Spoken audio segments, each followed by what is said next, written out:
Fisiología hormonal con aplicación en la farmacología clínica. Yo soy Luisa María Rojas. Yo soy Rodrigo Bernardo Acero Barbosa. Yo soy John Carlos Ángel Hernández. Hoy trataremos un resumen teórico de fisiología hormonal aplicable a la farmacología clínica. Acompáñennos en este apasionante tema. Empecemos. Recordemos. Las células hacen parte de tejidos y estos a su vez de órganos que conforman sistemas. Todas las células tienen algo en común. Se encuentran sumergidas en un compartimiento o medio, el medio interno. Este compartimiento se caracteriza por presentar propiedades fundamentales para su funcionamiento normal, las que varían en rangos muy estrechos a pesar de las múltiples perturbaciones que constantemente actúan sobre ellas. La temperatura, el pH, la osmolaridad, la concentración de algunos metabolitos se mantienen en valores casi constantes. Ello se explica porque esos parámetros se encuentran en equilibrio de régimen estacionario. Steady state. Es decir, están sujetos a un sistema de control en el que lo que cambian, ganan o pierden es rápidamente compensado, de modo que sus niveles oscilan alrededor de valores que parecen constantes. La mantención de esa constancia en niveles de valores fisiológicos de parámetros es la homeostasis. Una de las funciones del sistema nervioso es participar en la regulación de la homeostasis. Se considera que casi todo el cerebro está involucrado en esta tarea. Sin embargo, las neuronas que tradicionalmente se han visto más involucradas con esta tarea se consideran concentradas en el hipotálamo. En esta función, el hipotálamo trabaja coordinadamente con estructuras del sistema límbico, del sistema endocrino y del sistema nervioso autónomo. A través de estos dos últimos sistemas, se considera que el hipotálamo participa directamente en la regulación de la homeostasis. El sistema límbico regula las emociones, función que explica sus numerosas conexiones con variadas estructuras cerebrales. Anatómica y funcionalmente, el sistema límbico y el hipotálamo están íntimamente relacionados. Las conductas emocionales orquestadas desde el sistema límbico tienen un claro correlato visceral. Cambios en la frecuencia cardíaca, en la presión sanguínea y en otras, que se explican por las conexiones entre el sistema límbico y el hipotálamo, región en la cual se ubican los centros que regulan estos parámetros. El sistema límbico se empezó a describir en 1937 y su funcionamiento continúa en investigación, como todo en ciencias básicas. Y es que los interrogantes que aparecen con cada hallazgo nuevo podrían plantear un uso terapéutico. Se acepta que los psicólogos en el campo de la endocrinología y las de los propios endocrinólogos requieren un mínimo de conocimiento sobre los efectos conductuales no endocrinos de las hormonas. La temporalidad es un concepto clave en neurobiología, hecho que puede observarse con claridad en el efecto de las hormonas sobre la conducta, al tratarse de acciones moduladas por el periodo de maduración del sistema nervioso en que se ejercen. El mecanismo neural que facilita la ocurrencia de estas acciones en el tiempo es la plasticidad cerebral. Las hormonas, en su condición de factores epigenéticos, influyen en la conducta mediante los procesos de plasticidad y provocan dos efectos principales, el organizador y el activador. El primero se refiere a la capacidad de las hormonas de influir en la citoarquitectura y estructura del cerebro de manera permanente durante el desarrollo, desde el periodo fetal hasta el final de la adolescencia, aunque algunos estudios sugieren que ese efecto se mantiene más allá del periodo de la pubertad. El activador se relaciona con la activación de células diana para facilitar conductas en contextos específicos. Se trata de influencias transitorias, puntuales, que dependen de la concentración de las hormonas en cada instante. Con relación al hipotálamo, podemos afirmar que es el comandante en jefe del sistema nervioso autónomo y del sistema neuroendocrino. Por lo tanto, es esencial para el éxito en la supervivencia y en la producción de los organismos. Para cumplir con estos objetivos, el hipotálamo se comporta como una especie de traductor que transforma señales fisiológicas en cambios conductuales, como por ejemplo deshidratación igual a sed igual a beber, y señales bioeléctricas en hormonales y viceversa. Prácticamente todo el sistema nervioso central está comunicado con el hipotálamo. Sus extensas comunicaciones explican cómo una región tan pequeña ejerce una influencia tan profunda. El hipotálamo es regulado mediante múltiples mecanismos de retroalimentación positivos y negativos e integra información aferente neural, somática y visceral y humoral, moléculas sanguíneas. Las aferencias sensoriales somáticas que llegan al hipotálamo pueden clasificarse en directas, son aferencias que provienen de las cortezas sensoriales, táctiles, auditivas, visuales, gustativas y son primarias. Y las indirectas son aferencias sensoriales que llegan al hipotálamo luego de haber sido procesadas en estructuras del sistema límbico, o sea que ya vienen con un toque emocional. No toda la información que llega al hipotálamo es sináptica. El sistema nervioso central es un exclusivo barrio cerrado cercado por la barrera hematoencefálica. Esta barrera, con funciones protectoras, evita el contacto directo entre las neuronas y las moléculas sanguíneas. Pero el hipotálamo, al igual que un puñado de otras áreas del sistema nervioso central, requiere de dicho contacto con la sangre para cumplir con sus funciones de regulación de la homeostasis. Los órganos circunventriculares son áreas quimiosensitivas que no tienen barrera hematoencefálica. El hipotálamo, la glándula pineal, el área postrema y el órgano subfornicial son todos órganos circunventriculares.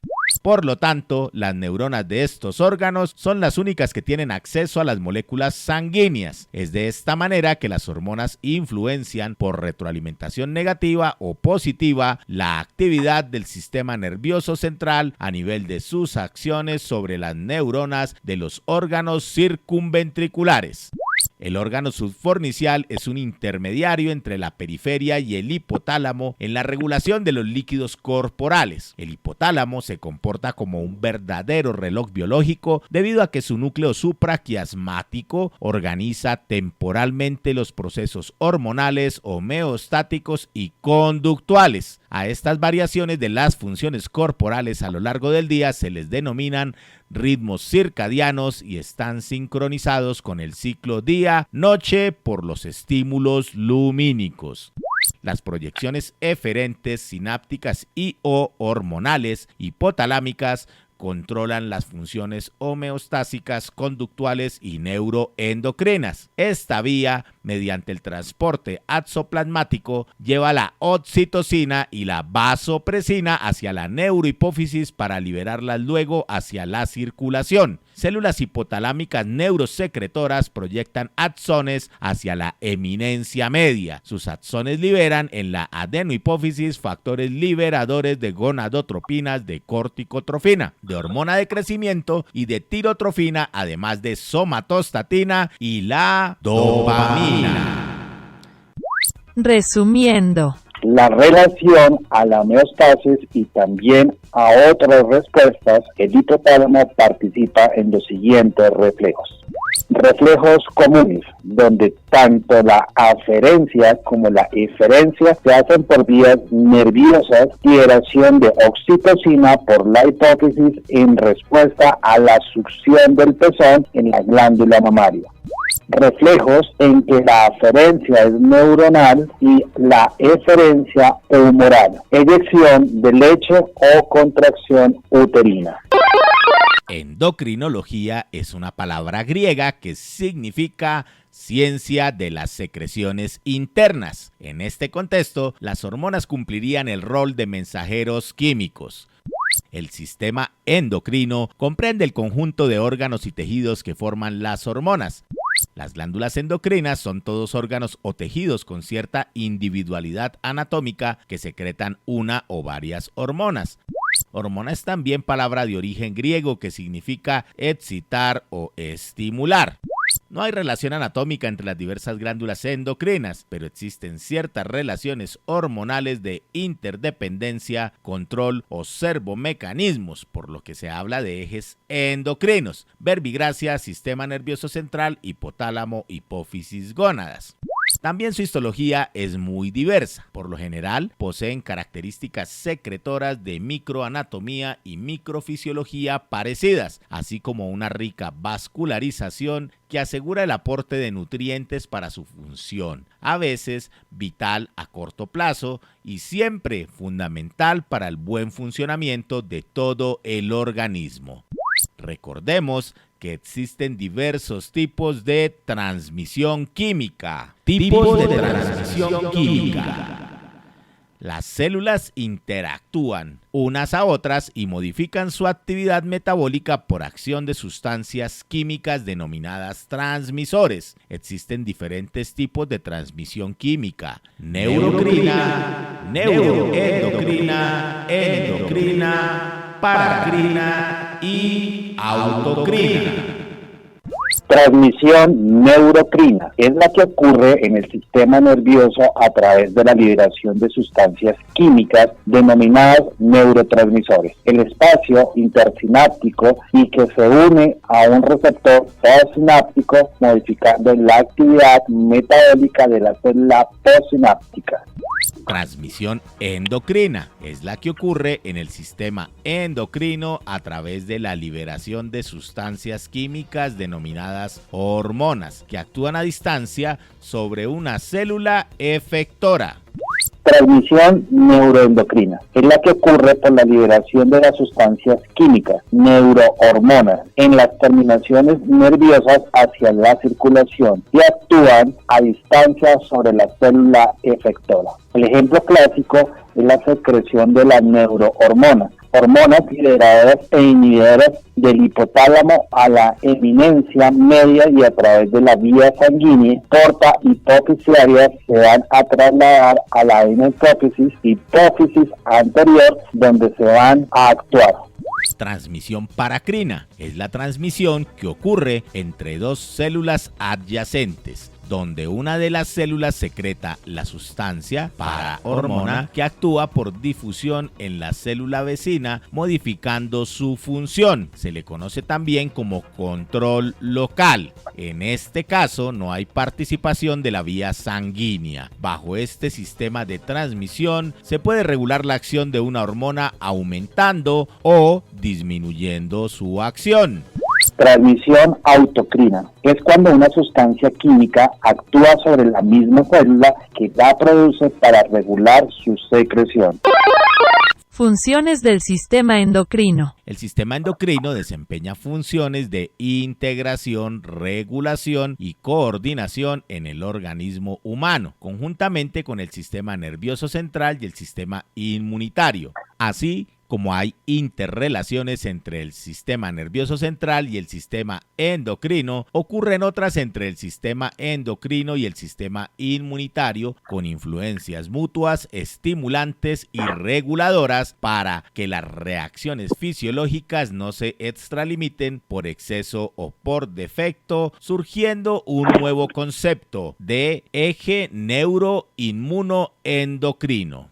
Además de sus interrelaciones para la coordinación general del organismo humano, estos grandes sistemas captan información del medio ambiente, animado e inanimado, como base para la respuesta correspondiente, ya sea en forma de reacción, defensa, huida, enfrentamiento, entre otras, o de adaptación a la situación, pudiendo llegar a regular la expresión génica. De esta manera surge el el concepto de epigenética, que representa la regulación de la expresión genética independientemente de la secuencia de ADN. La epigenética constituye un puente molecular entre factores adquiridos, ambientales y genéticos.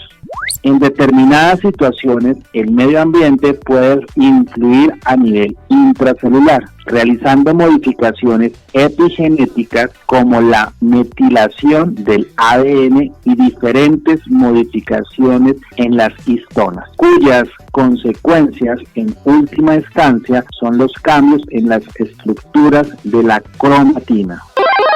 Clasificación de las glándulas endocrinas. No existe una clasificación como tal de las glándulas endocrinas que siga un criterio lógico, ya sea por su origen embriológico, por su tipo histológico o por su agrupación orgánica. Por ello, y con una finalidad pedagógica, según su topografía anatómica, siguiendo un orden ápico-caudal, sistema nervioso central, hipotálamo, hipófisis, tiroides, paratiroides, suprarrenales, páncreas, endocrino, sistema gastropancreático, intestinal y gónadas. En la evolución de los conocimientos de los últimos años, muchos órganos no típicamente endocrinos como el riñón, el pulmón, el corazón, el hígado o el tejido adiposo han pasado a ser auténticos integrantes del sistema endocrino. Hormonas. Las hormonas son sustancias orgánicas producidas por las glándulas y tejidos endocrinos que, por lo general, pasan a la circulación general y ejercen su acción en otros tejidos distantes del lugar de secreción. Las hormonas son auténticos mensajeros químicos. De forma individual, algunas hormonas poseen funciones vitales de acción inmediata, en horas como la insulina o más tardía en días como el cortisol.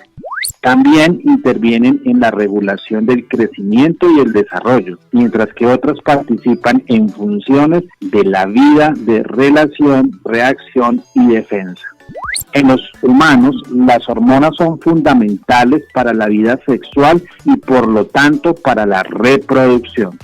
En las últimas décadas, la consideración de hormonas como mensajero químico de acción distante ha rebasado su concepto clásico, de forma que también se denomine como hormonas a otras moléculas que requieren su acción sobre células, tejidos vecinos, paracrina, sobre las propias células o tejido reproductor, autocrina, sobre las glándulas exocrinas, exocrinia, o sobre organismos ajenos a través del medio ambiente. Asimismo, cuando la secreción hormonal sucede en el sistema nervioso, se habla de neuroendocrinia, similares a la endocrinia y paracrinia. Muchas veces las fronteras entre hormonas, ligandos y meras sustancias químicas de acción local no están claras, pues la misma sustancia puede actuar localmente en la proximidad o pasar la circulación para actuar a distancia. Esto ocurre con las hormonas, pero también con neurotransmisores y citoquinas. Además, tejidos normalmente no endocrinos en el sentido clásico, como el tejido adiposo, forman auténticas hormonas como la leptina, adinonectina y resistina. Naturaleza química de las hormonas. Las hormonas pueden poseer una estructura proteica, esteroidea o ser aminas o ácidos grasos cíclicos. Las hormonas proteicas están constituidas por polipéptidos de pocos aminoácidos, menos de 15, como la somatostatina y la hormona liberadora de gonadotrofina, GnRH. De un número intermedio de aminoácidos como la insulina, 51 aminoácidos, el glucagón, 29 aminoácidos, o de muchos como la hormona de crecimiento, GH, de 191 aminoácidos. Además, pueden disponerse en una sola cadena, como el glucagón, la hormona del crecimiento, o en dos, como la hormona luteinizante, o la hormona estimulante de la tiroides, TSH. Las hormonas esteroideas derivan del núcleo del colestano y son características de la corteza suprarrenal y de las gónadas. En tanto, son consideradas aminas las hormonas tiroideas y las catecolaminas.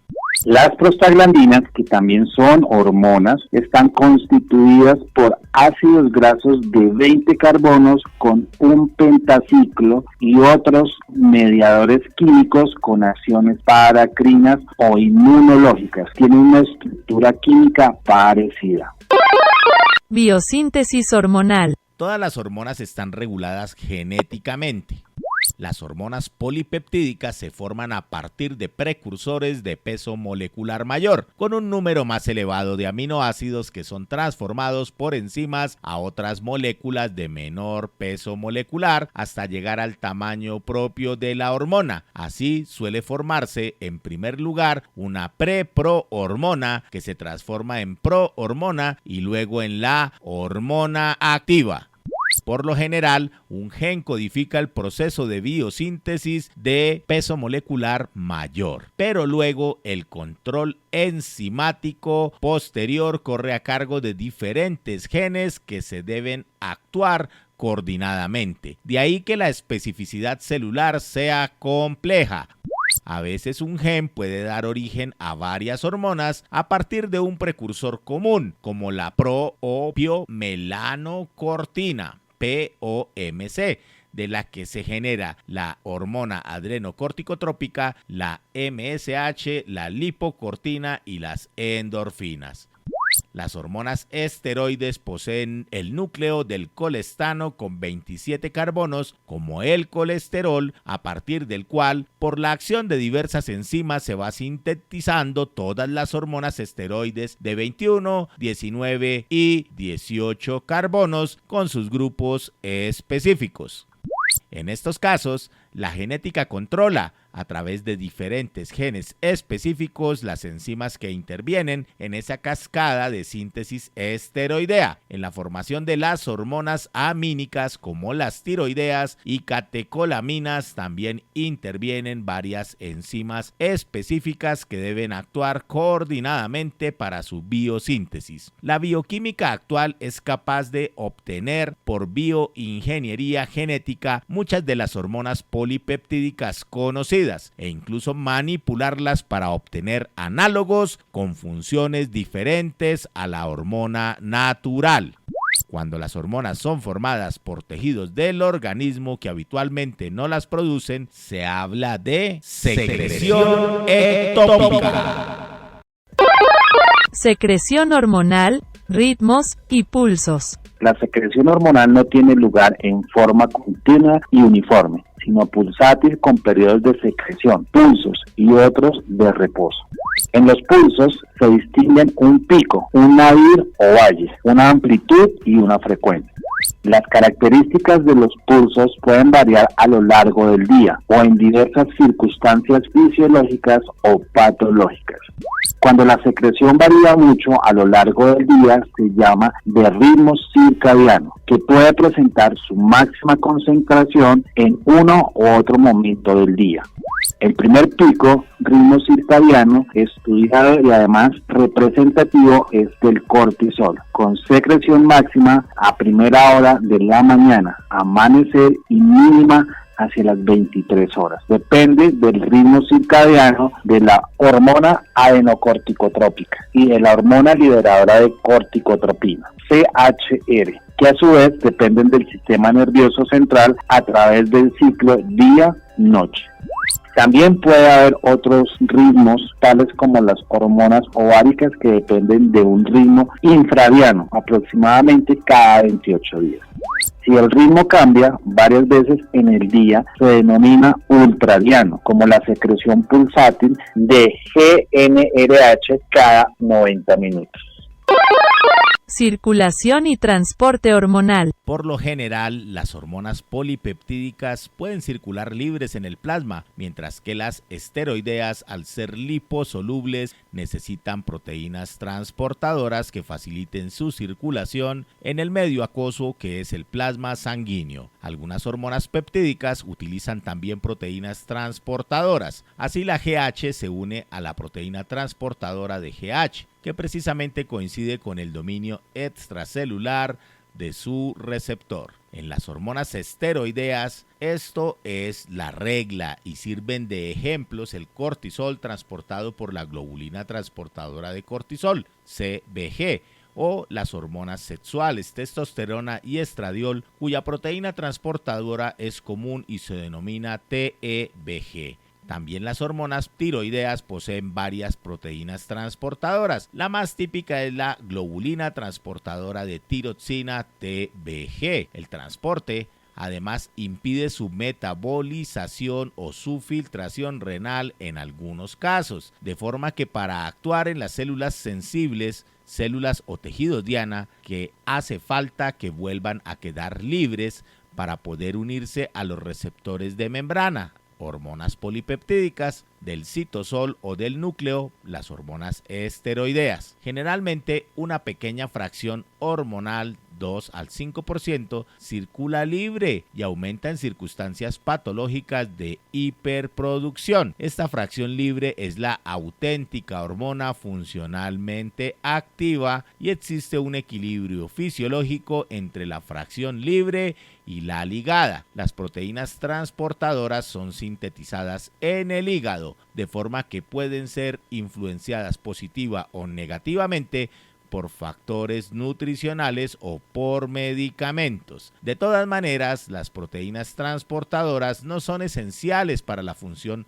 hormonal. En casos de ausencia congénita de las mismas, el organismo mantiene una función normal. Almacenamiento hormonal. La mayoría de las hormonas son sintetizadas y secretadas según la demanda de cada momento. Pocas glándulas poseen reserva hormonal como para no necesitar aumentar la producción ante una necesidad. Una excepción es la glándula tiroides, en cuyos folículos tiroideos pueden almacenarse en T4 como para afrontar las necesidades del organismo durante 2 semanas. Dinámica hormonal. Una determinada glándula endocrina produce y segrega una o varias hormonas que circulan por la sangre antes de ejercer sus acciones en los tejidos diana, mientras que en otros tejidos se metabolizan a productos inactivos que son catabolizados y en ocasiones eliminados por la orina. El conjunto de secreción diaria de una hormona se denomina tasa de secreción y en la mayoría de los casos coincide con la tasa de producción. Se denomina vida media al tiempo en que la concentración de la hormona baja a la mitad, sea más corta cuando más rápidamente sea metabolizada y más prolongada si su metabolismo es lento. En la acción biológica de las hormonas intervienen 3 conjuntos de factores: la síntesis y secreción de la hormona en sus células productoras y el conjunto de su producción. El metabolismo hormonal, transporte, vida media, aclaramiento, catabolismo e influencia de otros factores. La respuesta de las células sensibles a tejidos diana con sus receptores específicos, su transporte intracelular o intranuclear y la respuesta de la maquinaria celular especializada en unas funciones determinadas. Regulación de la secreción hormonal. Existe una regulación genética general para todo el organismo que afecta también al sistema endocrino. Ciertas mutaciones genéticas condicionan alteraciones hormonales hacia la hiperproducción, la insuficiencia hormonal o las alteraciones de la sensibilidad, resistencia hormonal. Como se dijo anteriormente, considerados en su conjunto, el sistema endocrino, el sistema nervioso central y el sistema inmunológico coordinan y regulan las funciones generadas del organismo humano, por lo que necesitan mantener relaciones recíprocas entre los diferentes tejidos. Por otra parte, el organismo está continuamente influenciado por el medio ambiente, el cual actúa tanto sobre el sistema nervioso central como sobre el sistema endocrino y el sistema inmunológico. La respuesta del organismo es el resultado de la acción combinada de todos ellos. La regulación general del sistema endocrino se basa, por lo tanto, en esas interrelaciones entre el sistema nervioso central, el sistema inmunológico y el medio ambiente, y su primera actuación cursará por las terminaciones nerviosas en el hipotálamo, de donde partirán las órdenes para los diferentes órganos endocrinos y en donde se recibirán las informaciones de esos mismos órganos para modular la respuesta de acuerdo a cada situación. Hipotálamo, hipófisis, glándula periférica, hormonas tróficas y servomecanismos. Una de las relaciones endocrinas más conocidas es el sistema hipotálamo, hipófisis, glándula periférica, con impulsos descendentes, hormonas hipotalámicas e hipofisiarias, pero también de servomecanismos o retroalimentación de esas mismas hormonas y de las procedentes de las glándulas periféricas. Las hormonas tróficas, hipotalámicas e hipofisiarias controlan el crecimiento y la función de las glándulas endocrinas relacionadas. Esto sucede no solo entre el hipotálamo y la hipófisis, sino también entre la hipófisis y todas las glándulas periféricas que forman los diferentes sistemas conocidos.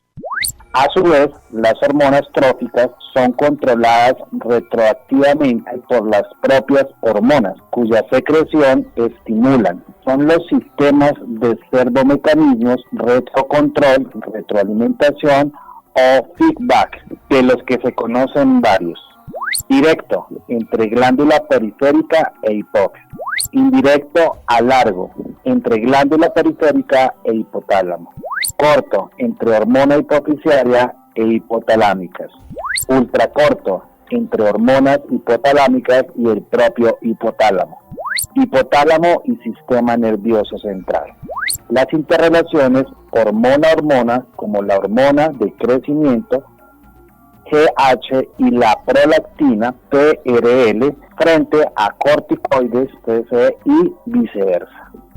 Los servomecanismos suelen ser negativos, esto es, cuando una hormona periférica aumenta, induce la disminución de la hormona hipotalámica y esta frena su correspondiente hipofisiaria, lo que provoca una menor producción de la periférica y así se regula el sistema. La disminución de la hormona periférica ocasionará cambios contrarios.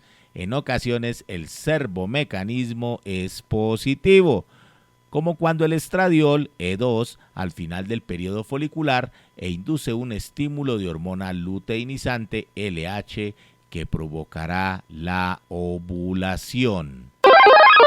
Hormonas y sistemas metabólicos. De forma genérica, se puede decir que todos los sistemas metabólicos están influenciados directa o indirectamente por el sistema endocrino y que a su vez los diferentes tipos de metabolismo influyen en el sistema endocrino. Pero existen hormonas cuya regulación principal tiene lugar por vías diferentes a los servomecanismos anteriormente mencionados. Es lo que sucede con las hormonas que intervienen en el metabolismo del calcio, la paratohormona PTH, la calcitonina C y el calcitriol o vitamina D. También con la insulina y el glucagón respecto a la glucemia. La hormona antidiurética ADH se relaciona con el metabolismo del agua y la aldosterona con el metabolismo del sodio y el potasio. Interrelaciones entre el sistema inmunológico y el sistema endocrino. Como se dijo antes, existen numerosas relaciones entre ambos sistemas. Parte del sistema inmunológico depende de las hormonas GH, hormonas de crecimiento, y la PRL, prolactina, y algunos factores de crecimiento para su desarrollo y regulación.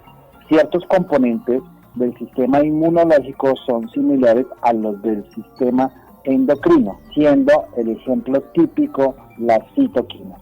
Las citoquinas son consideradas hormonas locales segregadas por los leucocitos o células inmunitarias, como los macrófagos y los linfocitos, y por otras células, como fibroblastos y células endoteliales, que junto con otras moléculas denominadas CD, Cluster of Differentiation, intervienen en los procesos inmunes con sistemas de feedback positivos y negativos, semejantes a los del sistema endocrino. Mecanismos de acción de las hormonas a través de sus receptores. Para llevar a cabo sus múltiples acciones biológicas dentro de las células, las hormonas deben unirse inicialmente a un receptor localizado, bien en la membrana plasmática de la célula diana o bien en el interior, citoplasma o núcleo de esta célula. Hasta hace unos años se solía decir que las hormonas derivadas de aminoácidos y peptídicas se unían a receptores situados en la membrana plasmática de la célula diana y daban lugar a respuestas rápidas no genómicas que ocurrían en segundos a minutos. Al mismo tiempo, las hormonas lipídicas, por su capacidad de atravesar la membrana plasmática, se unían a receptores intracelulares, dando lugar a respuestas genómicas caracterizadas por alteraciones en la transcripción de determinados genes y que duraban de horas a días. Más recientemente se ha demostrado que ciertas hormonas lipídicas también actúan a través de receptores de membrana y dan lugar a acciones rápidas, mientras que algunas derivadas de aminoácidos también lo hacen a través de receptores nucleares. Es más, algunas acciones de hormonas lipídicas vía receptor de membrana se pueden conectar con acciones de hormonas derivadas de un aminoácido vía receptor nuclear. Dicho esto, no es definitoria la naturaleza química de la hormona para que su mecanismo de acción conlleve un receptor de membrana o no nuclear. Este cambio de paradigma se debe ver como una posibilidad hacia un mejor entendimiento de los mecanismos de acción hormonal. Con fines didácticos, aquí se dividirá el mecanismo de acción hormonal en dos grandes agrupaciones de receptores. La primera incluirá a los receptores de hormonas catecolaminas, hormonas peptídicas y factores de crecimiento.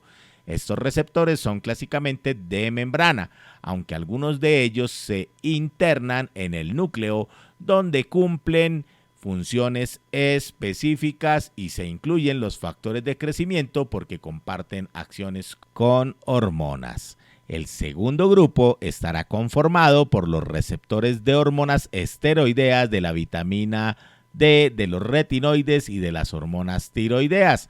Estos han sido considerados clásicamente nucleares, pero posteriormente se ha visto que algunos receptores nucleares pueden ser traslocados a la membrana.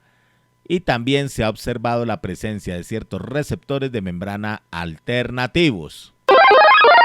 Principios generales de la unión hormona-receptor. Los receptores se unen a la hormona con gran especificidad a alta afinidad, aunque en algunos casos también pueden unir ligandos agonistas o antagonistas relacionados. La interacción hormona-receptor es rápida, reversible y de gran afinidad. Esta gran especificidad es la que permite reconocer al ligando propio entre miles de moléculas. Implica también que las hormonas y sus derivados se unen al receptor con una afinidad que está en relación directa con su actividad biológica. Otro parámetro importante es el número de sitios, que varía desde unos cientos o más de 1.000.000 por célula. También hay que decir que para muchas hormonas la respuesta celular es proporcional a la cantidad de hormona unida a sus receptores, pero para otras la concentración de hormona que se necesita para inducir la máxima respuesta es menor que la que necesitaría para saturar todos sus receptores. Receptores de catecolaminas, de hormonas peptídicas y factores de crecimiento. Esta agrupación es muy numerosa e incluye un amplio número de receptores pertenecientes a hormonas derivadas de aminoácidos y peptídicas de mayor o menor tamaño. Teniendo en cuenta las características de los receptores, se dividirán en 4 clases. Primero, receptores con 7 dominios transmembrana acoplados a la proteína G, GPCR, y dentro de esta clase se van a considerar los de membrana y los translocados al núcleo. Segundo, los receptores de membrana con dominios tirosina quinasa. Tercero, receptores de membrana que interaccionan con quinasas intracelulares. Y cuarto, receptores de membrana con dominio serina treonina quinasa. En la práctica y en la teoría se reconocen los denominados ejes hormonales. El eje hipotálamo-hipofisiario es un sistema cuya función es mantener la regulación y el equilibrio de los niveles hormonales hipofisiarios, los cuales a su vez coordinan las funciones del organismo. El mecanismo por el que se mantienen este equilibrio está definido por la acción estimulante o inhibidora que ejerce el hipotálamo sobre la hipófisis a través de la liberación de las hormonas. Retroalimentación positiva define un mecanismo que fortalece o refuerza una condición en una de las condiciones controladas del cuerpo. Aquí, los resultados de un sistema causan efectos acumulativos de entrada. Retroalimentación negativa caracteriza un mecanismo en el eje que se impide a alguna enzima para que ésta modifique su acción en algún proceso. Así, un catalizador hace que se produzca una sustancia en específico y el producto puede actuar sobre la enzima o sobre la hormona que estimula la enzima. Revierte un cambio producido en una condición controlada, es decir, el efecto del proceso produce cambios sustractivos del sistema de entrada. A nivel órgano blanco, no podemos olvidar estos conceptos. Se define como aquel órgano en el que se va a ejercer una acción o experimenta los cambios o efectos de algo. Si hay falta de una hormona, se aumenta la cantidad de receptores para que ésta sea aprovechada de mejor forma. Una célula diana o célula blanco es cualquier célula que tiene un receptor específico que reacciona con una hormona, antígeno, anticuerpo, antibiótico, célula T sensibilizada u otra sustancia específica. Recordemos que en relación a patología hormonal se reconocen los trastornos primarios, es decir, aquellos en los que la disfunción se origina en la glándula endocrina periférica propiamente dicha. Los trastornos secundarios pueden ser por sobreestimulación o por subestimulación hipofisiaria. Revisemos los ejes hormonales más conocidos. Muchas de las hormonas endocrinas clásicas están reguladas por interacciones recíprocas entre el hipotálamo, la adenohipófisis y las glándulas endocrinas. Estas interacciones permiten el control de las concentraciones de las hormonas circulantes y también van a proporcionar un mecanismo para alterar estas dichas concentraciones bajo ciertas circunstancias fisiológicas y patológicas especiales. A nivel hipotalámico encontramos hormonas como la hormona liberadora del crecimiento, la somatostatina, la dopamina, la hormona liberadora de corticotropina, la hormona liberadora de tirotropina, la hormona liberadora de gonadotropinas. Adicionalmente, a nivel hipofisiario vamos a encontrar la hormona del crecimiento, la prolactina, la corticotropina, hormona estimulante de tiroides, la folículo estimulante y la hormona luteinizante.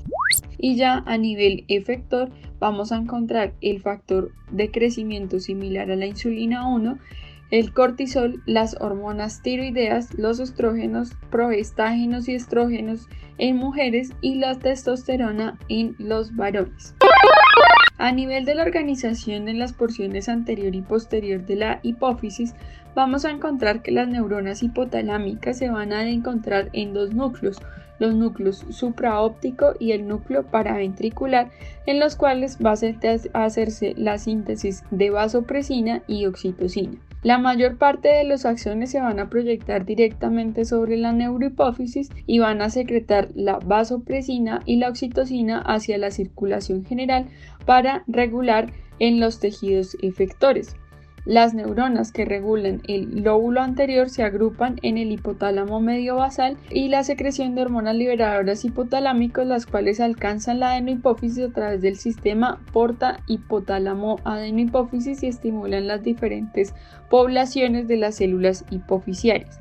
A su vez, estas células van a secretar las hormonas tróficas que van a encargarse de la regulación a nivel periférico. En el siguiente cuadro vamos a encontrar las propiedades de las hormonas de la adenohipófisis y placenta humana, en donde vamos a dividirlas en 3 grupos. El primer grupo es la hormona somatotrópica, de la que hacen parte la hormona del crecimiento, la prolactina y el lactógeno placentario. A nivel de las hormonas glucoproteínicas está la hormona luteinizante, la hormona folículo estimulante, gonadotropina coriónica humana y la hormona estimulante de tiroides, que van a corresponder a unas glicoproteínas heterotriméricas con una subunidad alfa común y subunidad beta singulares que determinan su especificidad biológica. Y finalmente vamos a obtener las hormonas derivadas de PONC, en las que encontramos la corticotropina y los estimulantes de melanocitos alfa. Estos péptidos se derivan del procesamiento proteolítico de la hormona precursor común, que es la propiomelanocortina. En cuanto a la secreción de la hormona del crecimiento, hay 2 factores hipotalámicos importantes en las que vamos a encontrar la hormona liberadora del crecimiento y la somatostatina. En cuanto a la hormona liberadora del crecimiento, tendrá su papel estimulante, mientras que la somatostatina tendrá un papel inhibidor en la secreción de la hormona del crecimiento. La hormona del crecimiento se va a dirigir a cada uno de estos tejidos como hígado, hueso, adipocitos y músculo para estimular su crecimiento. Sin embargo, se va a producir un factor 1 del crecimiento similar a la insulina, que es producto de la acción de la GH sobre los tejidos periféricos, y es ella la que se va a encargar de realizar la inhibición o retroalimentación negativa de la liberación de la hormona del crecimiento al actuar sobre el hipotálamo y sobre la hipófisis. A nivel de la prolactina es una hormona única de la adenohipófisis para la cual no se ha identificado como tal un factor liberador estimulador único. Vamos a tener que la hormona liberadora de tirotropina puede estimular la secreción de la prolactina, así como la dopamina se encargará de inhibir la secreción de la prolactina. Asimismo, la succión de la mama induce la secreción de prolactina, y esta prolactina pues va a tener efectos sobre la lactancia y sobre las funciones reproductivas. Aquí es importante tener en cuenta que la prolactina no está bajo ningún control o retroalimentación negativa a partir de alguna hormona específica. En cuanto al eje hipotálamo hipófisis gónadas, vamos a tener que parte del factor liberador hipotalámico de la hormona liberadora de gonadotropinas, que la conocemos como la GnRH, la cual va a controlar esa síntesis y liberación de ambas gonadotropinas, que en este caso será la LH y la FSH, tanto en hombres como en mujeres. Las hormonas esteroideas gonadales, ya sean andrógenos, estrógenos y progestágenos, serán los que harán o ejercerán ese efecto de inhibición de retroalimentación negativa a nivel del hipotálamo y la hipófisis. Aquí es importante tener en cuenta que el pico preovulatorio de estrógenos también ejerce un efecto estimulador a nivel de la hipófisis y el hipotálamo. Las inhibinas corresponden a esa familia de hormonas polipeptídicas que están producidas por las gónadas y que de manera específica van a inhibir la secreción de la FSH por parte de la hipófisis. Y finalmente hablamos del eje hipotálamo hipófisis tiroides, en donde el factor liberador de tirotropinas va a ser liberado a partir del hipotálamo, el cual va a estimular la secreción de TSH por parte de la hipófisis, y esta TSH a su vez estimulará la secreción de tiroxina o T3 y T4 a nivel de la glándula tiroidea. Aquí niveles bajos de tiroxina van a estimular por parte a generar una estimulación en el hipotálamo para que haya más liberación de TRH, asimismo como niveles altos de tiroxina van a inhibir la liberación del TRH y por lo tanto disminuye la secreción de aquellas hormonas tiroideas. Esto ha sido todo en este resumen que esperamos sea de su utilidad. Agradecimientos a CME Online y a Juan Latino por la masterización y producción de audio y video en este material. Contactos al correo electrónico comunidad.medica.educativa@gmail.com.